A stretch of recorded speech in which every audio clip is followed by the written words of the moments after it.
Good morning, good afternoon, and good evening, everyone, and welcome back to the Ambassadorial Wing and another installment of Council of the Ones Babylon 5 review. And it is good to have you all back with us once again. It is good to have the council all back together again, minus Lord Koj, which I'm sure he's just running a little bit behind. But good to see you all once again. Glad to be here. And my fellow council members, good to see and hear you all. It has been a few weeks. I have really missed you all. And we are picking back up where we left off with our review of season 5 of Babylon 5. So, how's A everybody? different kind of Bester trilogy today. Yay! So, how's everybody's Friday doing? Is it just me, or did your intro for this show get shorter? No, it's about the same length, 30 seconds. Oh, okay. For some reason I thought it was longer than that. Nope. Oh, okay. Nope. All right. So, I must be suffering from some like Mandela effect stuff. I don't know. it's all right, bud. It's okay, buddy. Truly. So, but hope y'all are ready for another interesting discussion. Thank you, Elysium. Okay. Why does that keep happening? I don't understand. I don't know. We don't ever change our icons. Like, what's that? I don't understand. I don't That's know. happened to you in the past. Maybe it's something with StreamYard. Yeah. It's probably a glitch with StreamYard, more than likely. Good thing I have an extra avatar for backup. So, No, anyway. it could be something to do with a PNG or a JPEG, because I had a PNG, it went blank, and since I've been using JPEGs, it seems to be fine, but not sure what the issue is. I don't know. Mine's a JPEG, so I don't know. Or it could be. I don't necessarily know what mine is. I just know it's here. Anyway, but today, as I said, we're picking up with our review of season 5 of Babylon 5 and the episode Phoenix Rising. So, my friends, I have done my intro. I have done my thing. Let's jump in. Let's do this, and let's get on with the fun part. The unfortunate MedLab visit of Mr. Garibaldi. Oh no! Yes, unfortunately, this is where Mr. Byron exits stage right. Though his actions and everything have long-lasting effects, well, after his departure. So, although, to be honest, he exited stage right, left, up, down, to the side, and scattered over a wide area. Yep, pretty much. That willow kind of combusted. He's Biddle Byron. Yes. He's Byron Flan. Yes. Instead of hashtag blame Byron, it's hashtag burn Byron. Oh, sorry. No, it's hashtag Biddle Byron. Bits Byron. Oh, I see Byron. There's a bit of him there. There's a bit of him there. Oh, there's a bit of him over there too. And there's a bit of him in the trash compactor. Uh-oh. There's a double meaning to Lita's answer of remember Byron, and please take a piece of him as you leave. Oh yeah, you could put a little piece of him take a little piece of him with you. Put a little bit of him in your drink, maybe in your tea, maybe in your spoo. You know. It's like, oh man. Oh good. Well, they say that there's memories in parts of you in your body, and what makes you you, right? There's memories there, so you never know. You could get a winner. You could get a piece of Byron's spleen, and you could remember something, and yeah, it could impact your psycho, your psychic ability. Yeah? What do you think? Yeah. Right. I think we're all going to go to hell. A P5, P7. No. That's actually Mr. Bester's going to experience that later, but not today. No, today it's just bits of Byron. It's a Byron, yes. Oh. It's a Byron. But you know, Byron. Bester is probably disappointed with that because he desperately tries to get his telepaths back into the fold. Like, remember, They Corey's could mother, sell Corey's Bido, father. guys. They could sell Bido Byron in the gift shop. The little candies. Oh no! It'd be awesome. We are all going to go to hell. Oh yeah. Bido. Oh, dear Lord. We're gone for y'all are gone for a couple weeks, and we're just it's just bad. Okay, I'm just saying the stream now. Good night, everybody. In broadcast. No, I'm kidding. Wow, that'd be like that's the quickest episode ever. You'd probably get the most views. I ain't necessarily here for views. I'm here for a good discussion. It's not a serious one. It'd go viral. It's only 5 minutes. Yeah. Oh Lord. Anyway, okay, let's try and get this the train back on the tracks at least a little bit. At least get the engine and the tender car back on the tracks. The rest can just kind of dangle. So, what we have here is this is quite literally the culmination of the the Psi War, or the Psi colony on B5 and its complete and utter failure. Because let's be candid, John stepped neck deep in it, and it was not pleasant. And then he's like, "Well, I screwed up, and now I gotta retract. I've got to do some damage control and retract my protection from the psychics that I told could stay here because they've been causing nothing but trouble. Because some of them are a bunch of hotheads, and Byron and, well, of course, Byron and Lita had to bump uglies, and they caused more trouble. Like, well, now that we think the Vorlons in the shadows owe us something, but they're not here, so we're just going to pick on everybody else because we're not particularly good negotiators. We're just angry telepaths." What do you think Byron and Lito's child would rank on the scale? What do you think the child would be? A P15, a P24? I don't. It could potentially be off the scale considering all the tinkering that the Vorlons did with Lita. Yeah, that's what I was thinking. I'm like, there's so much that we don't know about that, and about what, how that would transfer down to potential offspring. Yeah. Well, I don't think there'd be that big a drop off. I don't know for sure. Obviously, I mean, we don't know a whole lot about the size scaling or ranking within the B5 universe. But if you consider that Lita is, as Mr. Garibaldi describes her in a few episodes, the equivalent of a thermonuclear device, only a telepathic thermonuclear device, any children that her and Byron could have potentially had would have been equally powerful, Twins. if not just. Oh man, this. But based on the experiments that Psycho was doing, even back in season 1, trying to push telepaths to their limit, and what happened with Jason Ironheart. Yeah, Jason Ironheart. Yeah, like he got to the point where they got him to like first one status prematurely, so that's why he had to be like, peace out. Yeah, he became pure energy, pure thought, essentially. He essentially he became Tetsuo. But really, yes. I guess it's hard enough. I get that reference. Go ahead, I guess Hannah. it's hard enough to get like anything that's beyond, like, say, like a P10, really, based on even when the railroad people were like, yeah, there was programs to get you pregnant and try to breed more powerful telepaths. So makes me wonder, where does the more powerful gene lie? Does it lie with the dad's side of the things or the mom? It just depends on whose genes are more dominant, honestly. And I guess it explains why they want to try to have telepaths of the same ranking, like having kids.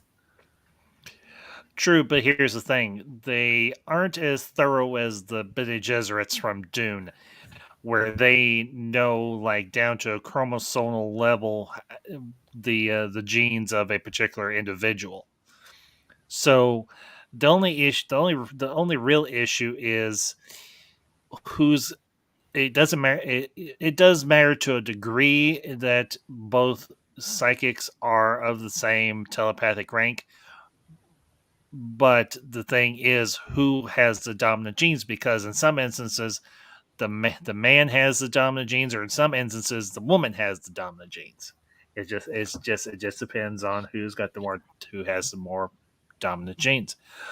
But with this episode, you also have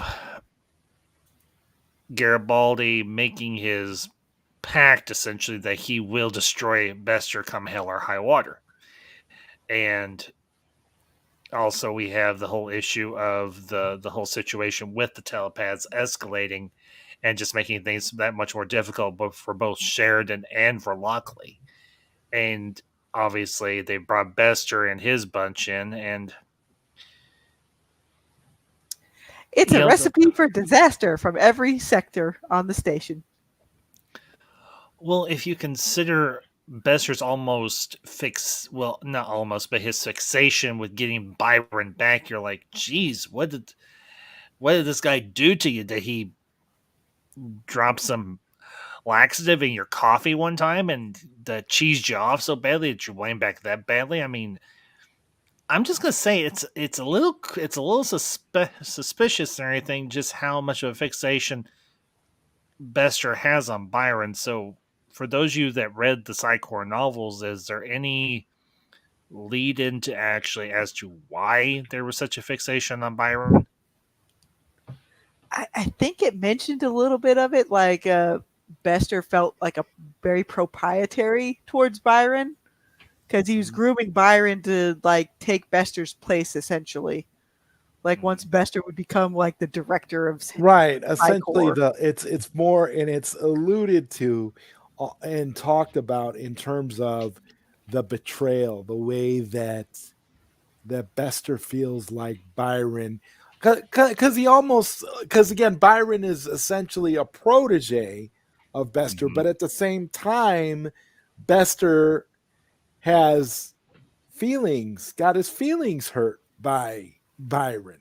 So it's sort of like a family, like when a family member betrays you or a family member hurts your feelings, it cuts deep. So a lot of Bester's anger towards Byron it comes out that way, and and in the novels it's kind of just alluded to. It's never really directly referenced, at least not in any of the ones that I've read. I don't know. Yeah, I mean, based on, because I did reread some of it just to try to get more Bester insights fresher in my memory. But yeah, no, he basically saw Byron as kind of like a surrogate son. Yeah. But you could tell who he was talking about or who he was thinking about, when certain things would pop up. Mm-hmm. And we all know how Bester feels about his Psychor. Like, that's all his children. Yeah. They all have to come back to mother and father Psychor. But see, you got to also think about it too, that a lot of that could be legitimate because of how people in the Psychor are psychologically linked together.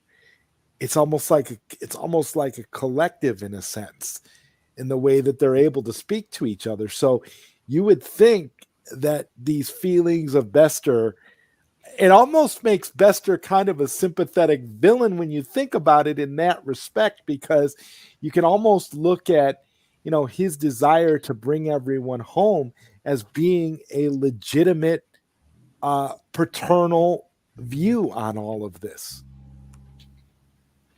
You definitely could. And just real quick to the chat, Bureau 31, one of our regulars. Bureau, it's good to see you, buddy. Appreciate you being here this afternoon. You haven't missed a whole lot. We're just now getting into the discussion on the episode. Good, so always glad to see you. You could almost make the argument that for Bester, the Psychor the way it's structured, it's almost like it almost has a cult-like structure. And if you think about a lot of the terminology that is used, a lot of the structure of the organization itself, it's almost very cult-like, particularly with the mantra Korra's mother, Korra's father. That is honestly, it's very unsettling for the simple fact that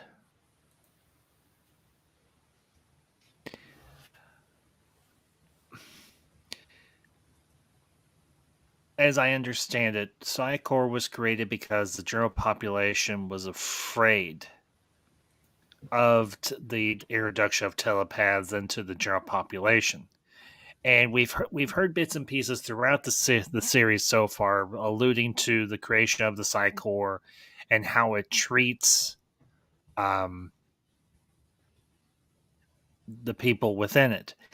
And you honestly do feel bad because they're almost indoctrinated into believing that outside of Psycor, the world doesn't give a rat's ass about them. Or I'm sure that there are people that are at least somewhat sympathetic to telepaths. Or not everybody is as hateful and mistrusting as the rest of the population is, but unfortunately, at this time, it's a somewhat very small majority or a small minority of people that would be accepting of telepaths. So, and let's see. I will get to your comments here in just a second. But even The in more I this- look sorry. at this, to be honest, the previous railroad did things a lot smoother. I mean, it helped that they had Franklin on board for that part, but they still tried to mitigate their presence as much as possible because they didn't want Bester coming after them. Byron's people came in there like loud and proud, essentially. Oh, Yeah, boy. more or less. So, I do want to bring up what Elysium's gotten off of the Lurker's Guide for B5, and it's actually very insightful. Thank you, Elysium, as always. It's no secret that I would have had Ivanova becoming somewhat linked to Byron romantically. This is obviously JMS talking. She would see him as a character like Marcus, which is why there are certain similarities, and she would take a chance only to find it wrong this time, underlying that she missed her one major opportunity thus far for a good relationship. This was expressed to Claudia towards the last part of season 4. She knew at that time that her latent abilities would be coming out and she would have a bigger part in season 5. In this scenario, Lita would become a devoted follower of Byron, much as she has, but would have been more love from afar, protective, somewhat unrequited, but hoping for more. So that when he met his fate, Lita would end up right where she is now, just by a different road. Interesting. Alicia Mosel, always our our resident researcher. So thank you for doing that, buddy. So that means if Ivanova had stayed in, she would have gotten yet another failed relationship. Oi. Sadly, yes. Yeah, that's in a way it's kind of good. It's kind of good that Ivanova isn't there because I would not have wanted her in that relationship with Byron. I think that would have literally ruined her character, to be honest. Maybe to a certain degree, yes, absolutely. But and she's had enough heartbreak as it is. I would have liked to have seen her back, but I think maybe at the same time, it's a blessing that she didn't. And want to give a welcome to another member of the council. Finally back from his time in the research and med lab, the one and only Lord Koj. Hey, glad to be here. You missed the Byron bits, but not quite. Not all of them. We're roasting him. There's enough to go around. Yeah, there's still some more Byron along the hallway. Oh. in the gutter. Y'all are You good. gotta ask our Marab came janitors up if a lot they of it. found him. You feel almost bad for Bo and Mac and everything. The two janitors from a few episodes prior. Because Yeah. how And the much? indigestion he'd have given the Pakmara. Whoa. But I don't think they eat cooked Oh, food. Oh, that's true. They don't eat cooked. Oh no. Just make sure you get some spoo with that, Byron, and you'll be all good. I gotta be honest though, I really do feel for Mr. Garibaldi. He goes back to the bottle in this episode. Yeah, Yeah. unfortunately, he does. And I can't necessarily say I blame him considering the state he's in. But thankfully, he doesn't stay in the bottle for very long.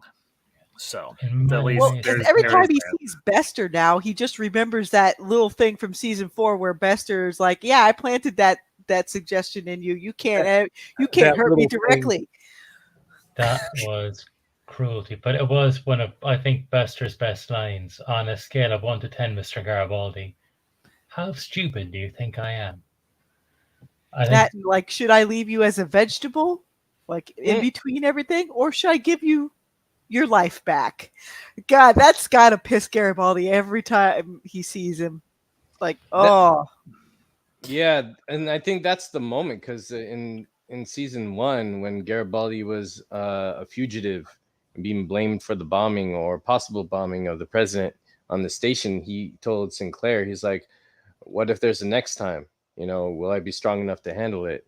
And Sinclair says, "Hopefully there won't be a next time. Unfortunately, this is the next time." But you know what? Here's the thing. Garibaldi was put through hell and back by Bester.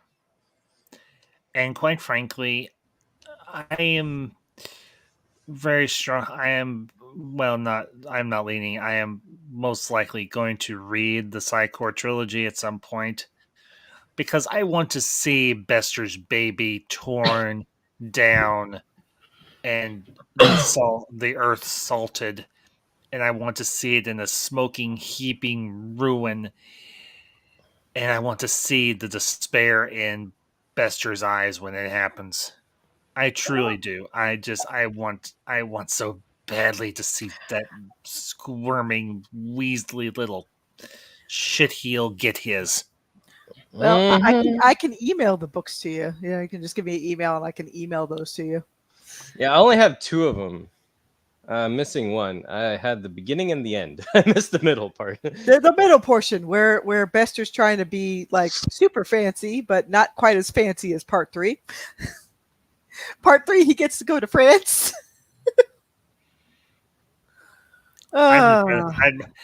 I'd much rather see Mr. Bester go to hell, Oh yeah, he or gets to, that too. or to get the smoke, or to just eject his body out into amongst the rubble of Zaha Doom. I'd be Bester happy goes with to that. hell. The final chapter. Yes. Oh boy, Bester doesn't quite get a day off. Part 3. But yeah, but again, what Garibaldi gets to do in that trilogy, though, it does make up for the fact that we didn't get to see that aspect in the show. Yes. Make sure is dead. Let's put more Steakums in there. Yeah. Oh Lord, Garibaldi, the one man on a mission. Garibaldi is, you know what? I will say this: Garibaldi is like the B5 equivalent of John McClane. He's just too stubborn to quit, and he drives everyone that's against him crazy. In my pro wrestling world, that's called Vince McMahon. But yeah, probably the same kind of theme across the board. People I like John staying McClane there better. just causing more problems. What we're familiar with. But yeah, I just have Deadly Relations and Final Reckoning. I'm missing the other one. Well, again, like just I guess put your email in the private side of the chat. I can send the file to you guys. Hey. I'll do it later for you. And right now, I just want to focus on the discussion. So Yeah, no worries. So what else about because what else about the episode you don't want to dig into? Well, The fact that this time around Bester gets ticked off that Lockley follows regulations from EarthGov when he wants to be expedient. EarthGov regulations are great for when they fit what Bester wants to do, but he should have expected that since Lockley was following regulations last time too. Yeah, and if nothing else, Lockley is by the book. You gotta respect her for that. I know I do. Mm-hmm. Did we go over the part that this is the scene we saw in season 4? That A little bit. bonus finale? Ah, yeah. Okay, good. I like that we caught up with a little bit of that, seeing that timeline slowly unfold with what season 5 sets up. Elysium, I'm going to address your question and then the private chat. I think for this particular episode, no, we should not skirt the issue, because let's be honest. Let's call it for what it is. The telepaths are acting very characteristic. Oh yeah, no, they're And- directly leveraging Garibaldi's life to get what they want. Yeah, and That's we don't not have right. to go. We don't have to go into the real life or the real world dynamics of this whole issue. We can keep it. We can keep it to the structure of the series. yes, because I didn't And want this to is not- use that word and cause any issues with that. 2252. No, you're fine. Because here's the thing: this is not the first time Babylon 5 has been under terroristic threat. Mm. If you look at the well, let's just call him for what he is, Ari Ben Zayn, Uh-huh. very Yes. very from season 1, very characteristic. The one Clark supporter from, I think, earlier on in this season itself, or at least maybe it was season 4, I can't remember. Also, very characteristic. And now you've got the telepaths. So, terrorism has been a common thread throughout this series, and this is no different. The question is, do we sympathize more with the telepaths here, or are we less sympathetic to the telepaths here? I actually tweeted at JMS today about this because I was I watched this episode before I went on holidays. Just in case you were discussing, had a little video made up. Mhm. But I tweeted at him saying, I've seen this series quite a few times, so I knew what was coming. And at the start of the episode, we saw the Bloodhound gangs chasing down one of the Byron's people outside. And I said, well, that's a terrorist. And I said, I'm okay with that. But then I realized that Bester's people are Ratsies. And I was supporting them hunting down someone who was engaging in, we'll say, not so pleasant activities out of fear. Yes. And that really made me think, wow, these people were, not all of them, the main leader, Thomas, he was a sadistic person that no matter where he was would probably be a scumbag anyway. But some of the Yes. people with him were acting out of fear. We don't want to go back. They will do anything, which is why they ended up taking hostages. Yeah. And I realized in myself, I was happy to see one of those people who were acting in that as terrorists be captured by really evil people. And by doing that, I was giving assent to allowing let's just call it a fascist regime, take power because I wanted my people to be safe. And it really hit home how dangerous that was. Neither side in this are good. And this is very much a example of a no-win situation. This is a situation where no one is necessarily the bad guy or the good guy, where everybody, I would say, except for maybe Lockley and for Sheridan and the crew of B5 itself. But honestly, they are caught in the middle. But unfortunately, they're caught in the middle because of Sheridan's actions. And I will say this: I do applaud Sheridan's intent for allowing the telepath colony to be on B5, but at the same time, he should have gotten a better feel for who he was dealing with before he did that. I mean, you can take Byron at his word to a degree, sure, but I would have been much more cautious, a lot more introspective, done a lot more digging on Byron and his bunch. And if they were going to dodge or be evasive at me doing that, then I would have been like, okay, pack your bags. I will give you safe passage off the station, but you're out of here. It's the Kobayashi Maru. That's what it is. Mm. Well, Funny Yeah, enough. yeah, that it, and it if is. It the is quite literally the no-win situation, and unfortunately, in this case, there is no cheat out of it. I think honestly, the telepaths really should have gone someplace that didn't have as much direct Earth jurisdiction. Because Babylon 5, even though it broke away from Earth, now that Earth is kind of put back together, it got reestablished as being directly connected to EarthGov again. So yeah, I think honestly the railroad telepaths made the better decision. They tried to stay as low key as possible and then disperse throughout the universe, while these guys just started creating a ruckus. And it's like, if you're someplace where Bester could reach you and make it easier because of Earth rules and regulations, then why didn't you just use B5 as a pit stop and then go to other places? I'm sure Narn would have gladly taken a lot of you guys. I think though the leader of the telepaths during the railroad time was a much better leader than Byron. He would have, I think, put things in place with Sheridan before they set up the colony. Byron just said, "I'm better than everyone. I want a place for my people to spread out."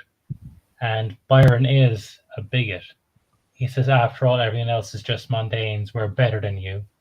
Whereas the leader of the telepaths for the railroad, he was more of a case of, "I just want to survive and get along."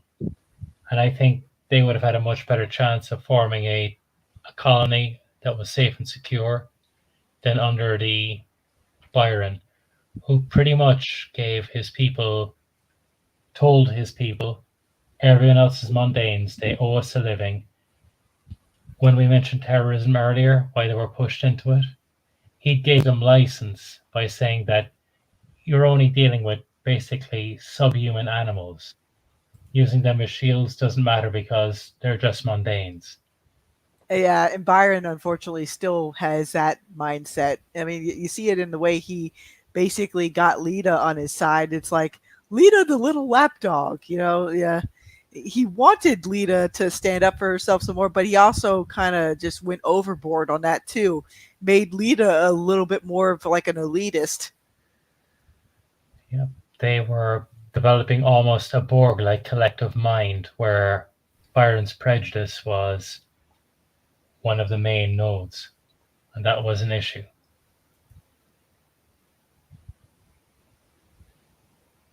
Sorry, I've been rabbiting on. Koj, Zod, anything? Well, Byron, they need to move on now that there's Bits O'Byron.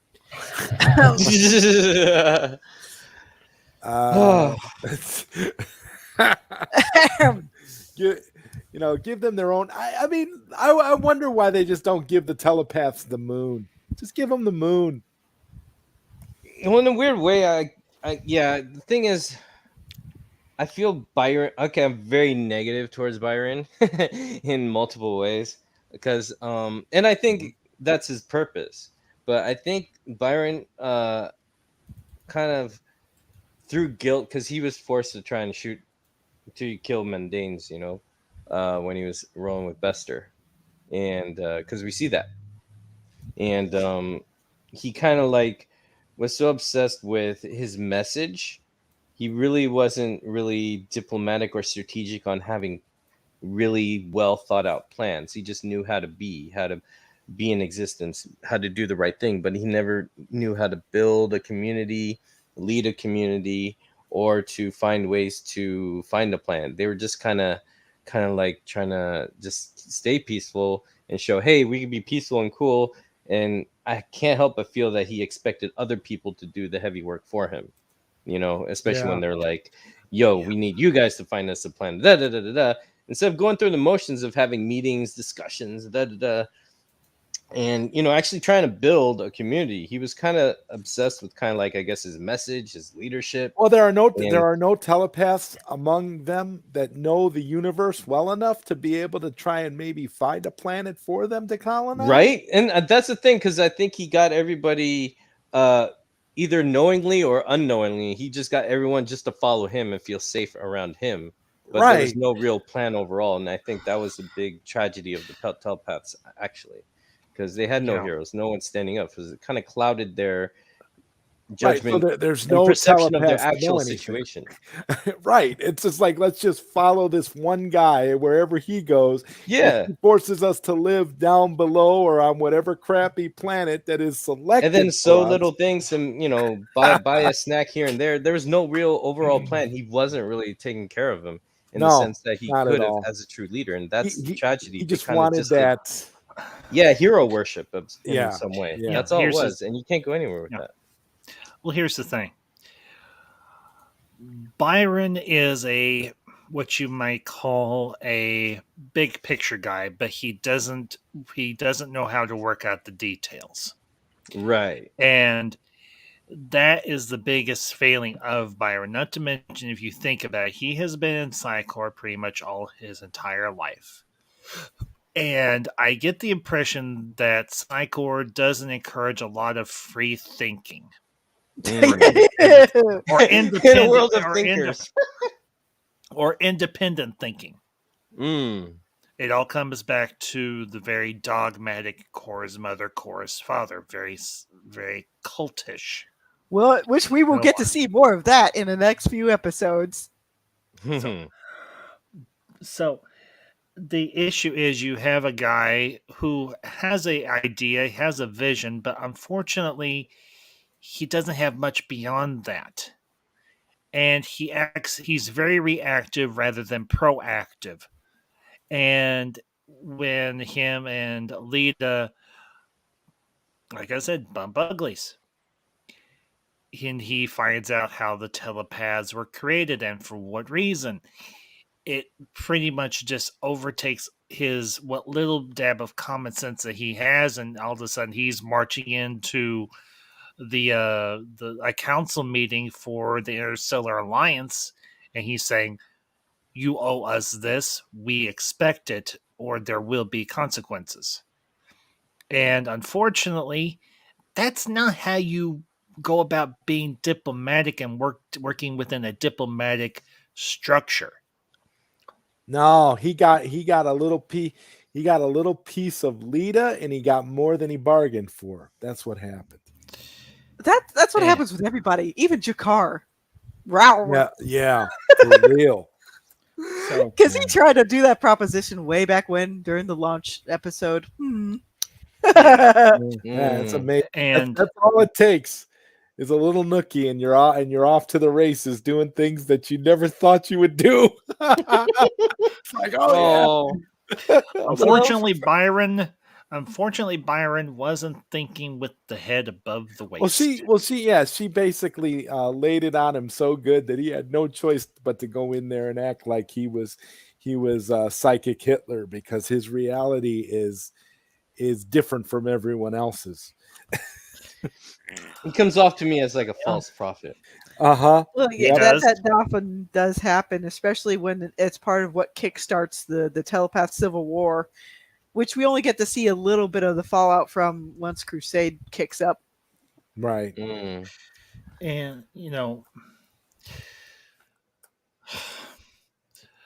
the problem with Byron is there's a lot of issues with Byron. He's a very flawed individual. I'm not going to say he is flawed as a character. He was a very well-written character, but he's very flawed.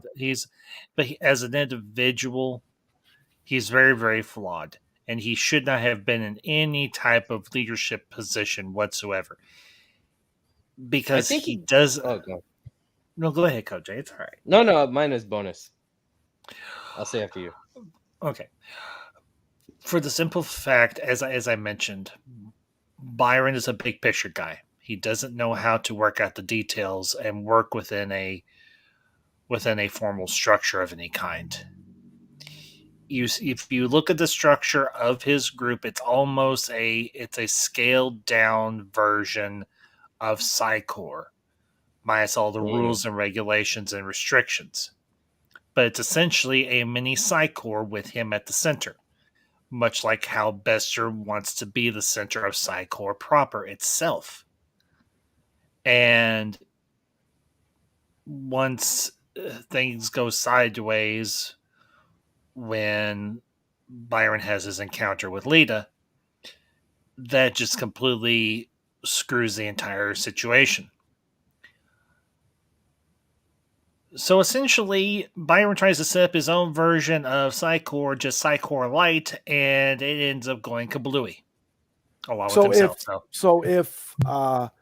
So in your view, everybody on the console, if Byron and Lita never consummated their relationship, would the telepaths have eventually prevailed in their mission, do you think? Because I'm basing this solely off of the way Byron reacted after his encounter with Lita. I would say no. That's all it took. I mean, I would say that other bad circumstances would have happened because there was really nothing going on. In fact, when it's the tragedy of telepaths. So there's no real way that. Which kind of Phoenix rose out of this, Mr. Garibaldi's alcoholism or Byron going up into flames? I want to go home. Both. Tired and I want to go home. Well, maybe Phoenix Rising. Maybe Phoenix is also the name of the drink he likes to drink in the future. That could be a new brand, Because a whole lot of bad stuff rose from this episode. That's going to have some implications, even directly into the next. Such an appropriately named was a bad Phoenix. Boom. I think in the Lurker's Guide it says the Phoenix title probably refers to the birth of a new telepath movement following Byron's death by fire. That's true because Lita, when she's in charge of like any resistance movement, there's a different. They're more active, definitely more militia like later it seems, but she took action. And that's like the birth of a new thing from Byron being lost. Yeah, but now I'm thinking about another angle. At least this way, Ivanova wasn't tied up personally with Byron, and then her judgment wouldn't have been impaired as the station commander because of her feelings for Byron. We dodged a bullet, people. I agree. I'm so glad. Ivanova was too smart to get into a relationship with Byron, though. If there's anything that we've learned about Ivanova over the years, it's that she does get into bad relationships, but she's very intelligent and she can see when it's about to go south. So I really can't see her getting caught up in Byron's mystique, because Byron really, I mean, she's dealt with people who were like that before, who were full of promise, but it was essentially hollow in the middle. So I don't know. When you kind of look at it, you don't even really need the Byron type of character for the telepath arc that's happening. That's true. Just because Mr. Bester has more than a vested interest in getting those Lita genes, yo. So they could have even picked up like somebody being an infiltrator, because you'll see in the next few episodes like how Psychor does do more of its lovely training. But I wouldn't even be surprised by that angle if they had gone that route. I don't know. I think the Byron was a necessary evil for it to work. I think I mentioned on previous episodes, when I was in a dark place and watching Babylon 5, the character of Byron for me was like, wow, what a great character. He's someone who looks out for his people, cares for his people, accepts you no matter what. And now, other side, I see, hold on, he's an idiot, he's dangerous, doesn't know what he's doing, and he's filling his people with crap. But it's true. Byron becomes a flag.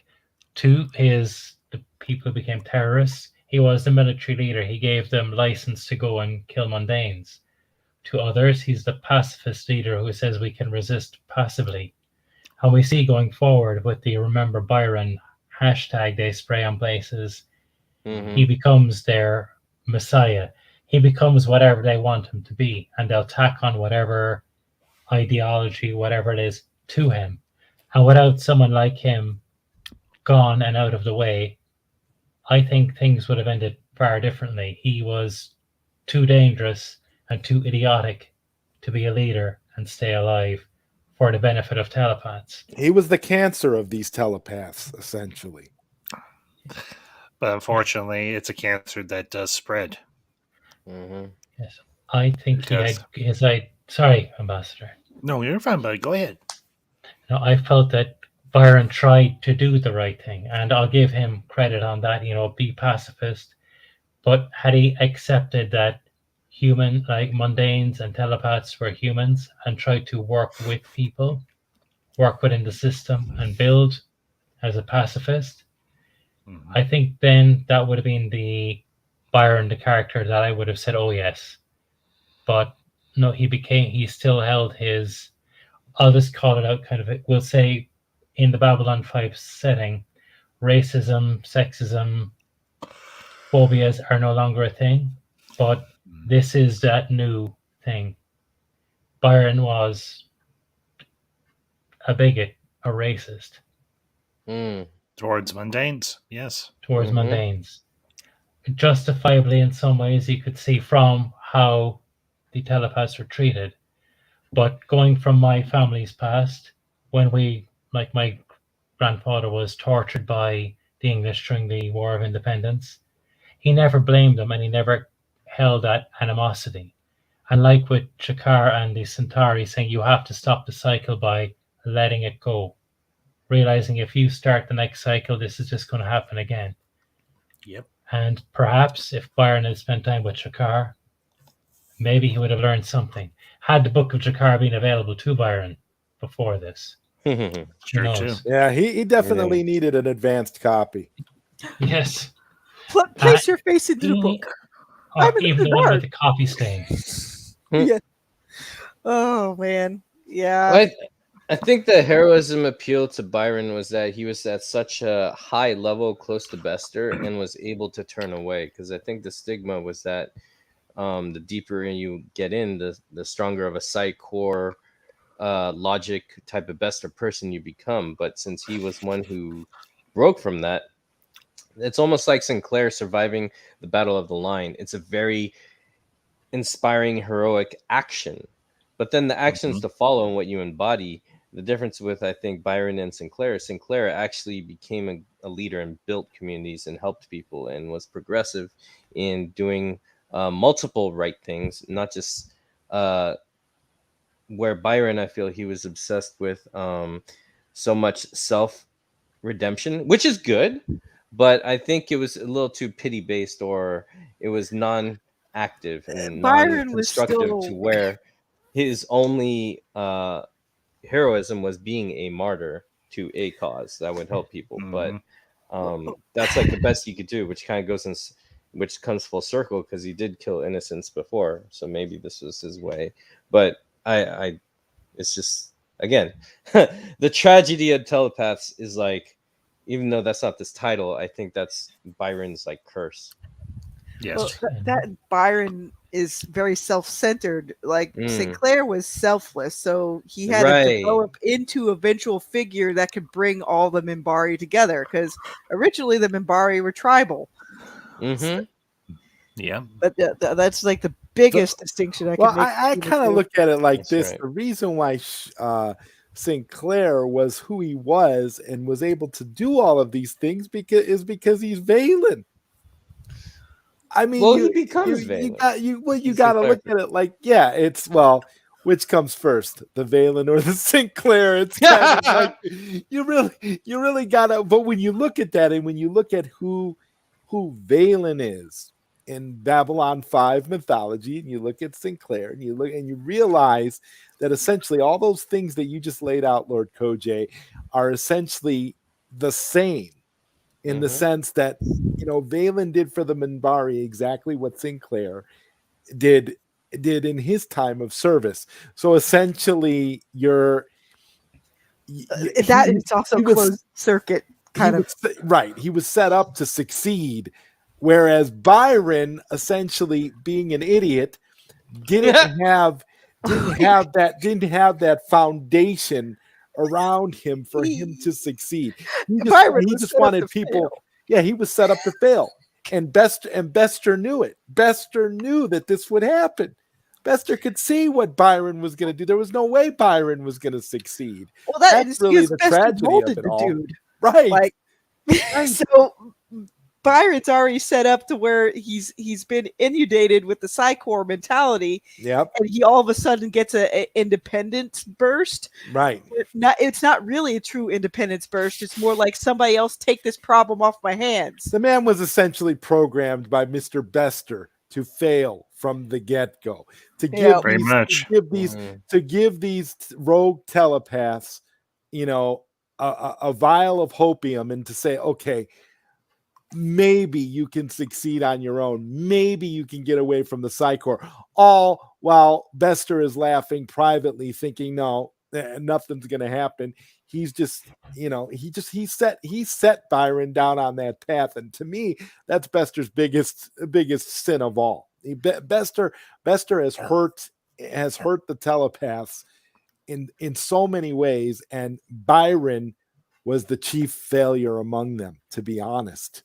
It's very clear. It's like just to say that the closing bit for the Psychor trilogy will make what the real legacy is that more apparent. Like once you see what Bester's looking at in those final pages. I'm with you there. I'm talking exactly like, looking at everything as a whole from what Bester is, what he started, all the trouble that he caused, and essentially too in relation directly to Byron. Byron was like the Trojan horse, was like the gift to these rogue telepaths who thought they could do things on their own. Yeah, that didn't work out too well. No, and now you've got a extremely powerful, extremely pissed off telepath that's got a grudge against everybody for what happened to her lover. We'll broach that topic in the coming weeks as well and everything when we get to that episode. But one thing there's that point in this episode where Garibaldi's in his quarters and Bester's talking to him, and Garibaldi tries to pull that trigger. How he tries. Yeah. And then that's how he realizes. That also adds to the drinking again, because he realizes Bester did leave that "you can't hurt me" trigger in his head. The drinking is essentially like the way Londo drinks to keep the keeper asleep. It's essentially the same kind of thing, because but the problem with the reason Garibaldi is drinking though is ultimately to wash away the pain, to numb himself from the fact that he's unable to basically handle things the way he's used to doing. Garibaldi is not used to being a static figure where he cannot function and cannot do what he sets his mind to doing. And killing Bester is like the number one thing. It's like the only thing he thinks about. So I mean, the fact that later. Later he's going to basically enroll all his old buddies from B5, like Lou Welsh and everybody else, and like, yes, my minions, we have Edgar Industries now, and I am going to use it to its full effect. Mm-hmm. Yeah. It's kind of like that common that main theme. Like we have the keeper on Londo who tells him what to do. We have that mental neural implant in Garibaldi telling him what he can't do. Either way, there's this rule and constriction, and going to the bottle or other substance abuses is a way to null that reality that they're not in control. Well, it's in the like room yeah, there it's like for when it's like it's that people tragedy. in horrible pain, struggling with various things in their lives. They have no control over it. So the only thing they can do is turn to substance abuse, because substance abuse allows them to feel numb from the pain of what they're going through. And at That's their really own what hand and choice. right. That's really what the primary reason is. I mean, do you think all these people are alcoholics because they want to be alcoholics? No, they're No. alcoholics because they've got things going on in their lives that are essentially destructive and are killing them anyway. And the only way they can numb the pain is to drink, to take away some of the bite. And that's essentially Yeah. what you have. And it's very made very, very clear with Garibaldi, and it's I would really, say Byron really too. tragic. Yeah, The Byron hero as well. worship was a substance abuse because they're not just exchanging conversations amongst telepaths, they're exchanging feelings too. Obviously he's not having sex with everyone. Maybe he has, I don't know. But it's like it's the same addiction of that feeling, because they get to share feelings, share emotions. So Right. maybe in a way Byron was doing this similar way. He was just got a little too drunk off of the hero worship to see the bigger picture of what more good he actually could have done. But the tragedy is it's too late. And I would think that ultimately, his physical and mental and everything, well, his everything relationship that he had with Lita might have been able to kind of make him chill out a little bit. You kind of would think he would have gotten a little bit calmer after that. But no, That shows the nope, problem nope, wasn't nope. in. Oh man, but now I look at it, because I had been watching a little bit of the episode in the background. Bester Me too. has the cascade effect of this, because now with the mental block in place, that's why Garibaldi went to MedLab to ask Franklin, how do I remove this? And then when he eventually gets to Lita about it, Lita, I think, gives him an explanation that, like, the telepath that did it to you, he did it in such a way where if I try to remove the blocks, it'll kill you. Yeah. Yeah. So good luck with that. So, yep. So that's the reason why you see all the shenanigans in the Psychor trilogy, where Garibaldi has to use Other third-party means. people to help Yes. him corral Bester. Well, he should have just watched Demolition Man when Simon Phoenix got his buddies I was on, about and he to go said, there. He's like, "Hey, I you do it love- for me." He's pissing me off. "Lita, you should." I love that movie. I love Me that movie. too. Yes. But then again, he did. You got Wesley Snipes getting Jesse the Ventura to kill little Raymond Cocteau. The only question I have about that movie is it Taco Bell or Pizza Hut? Which one is it? Taco Bell. That's what I said. Yeah, all the The theatrical version. As he said, I wouldn't mind a burrito. Well, actually, there's Pizza Hut. it's Pizza Hut in some countries version. Yeah, I because know. there's no Taco Bell. I think in parts of Europe, I can't remember. I think was it Pizza Hut It the might first be. time I saw it. Oh my gosh! In Sri Lanka, it's mostly Pizza Hut, and their menu is totally different. And holy crap, that pizza's good because it's like local ingredients. It's a trip. Seeing like chains in other countries and eating there, it's like, Anyway. it's another kind of So world. do they have burritos at Pizza Hut in Sri Lanka? No, not. I think Mexican food is still no. slowly making its way there. My uncle wants to bring Mexican food to Sri Lanka. He wants to bring the spicy dried mangoes over there and all that stuff. Wow, So cool. he's like, this is revolutionary. Oh my gosh. I love to see Ecuadorian food in Ireland because I ate really well the past few weeks. Shut up, Elysium. Wow. Pow pow.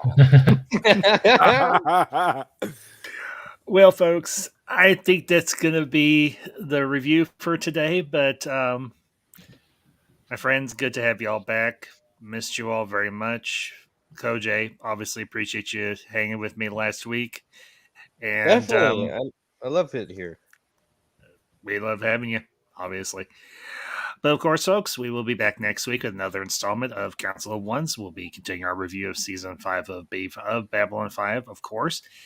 As always, share this out with all your friends who are fans of the series. And tell them this is where the party is on Friday afternoons. So, do want to let you all know I will be going live this weekend. We'll be going live tomorrow evening, actually, with a brand new review.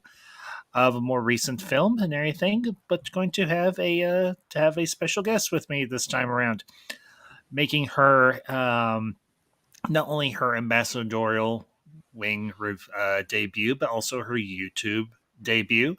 Madam Ambassador will be joining me for the review, and we will be covering this new adaptation of Agatha Christie's Death on the Nile, directed by the one and only Kenneth Branagh. So I will see you all tomorrow evening for that. As I said, we'll be back next week as we continue our review of season 5 of Babylon 5. And as always, if you come across this stream and you enjoyed the discussion, hit that like button, share this out with your friends, and if you are not part of the ambassadorial wing, hit that subscribe button. We are nearing 500 subscribers and got a big blowout celebration in regards to that. I'm going to be doing watch party for one of my favorite films. I think a favorite film of everyone else, A Galaxy Quest. Also going to be doing my very first giveaway, and the results from that poll are in, and I will be doing a giveaway of a Blu-ray or 4K film. I haven't decided what film as of yet, but I will make sure it is something good. And also will be doing a name reveal for yours truly, from me. So, but anyways, folks, you all have a great evening or afternoon wherever you're at. Have a great weekend. We will see you all next week. And as always, this is the Council of One saying 3, 2, 1. Zooty. Dude, P.S. Remember Byron! that last one we nailed it nice.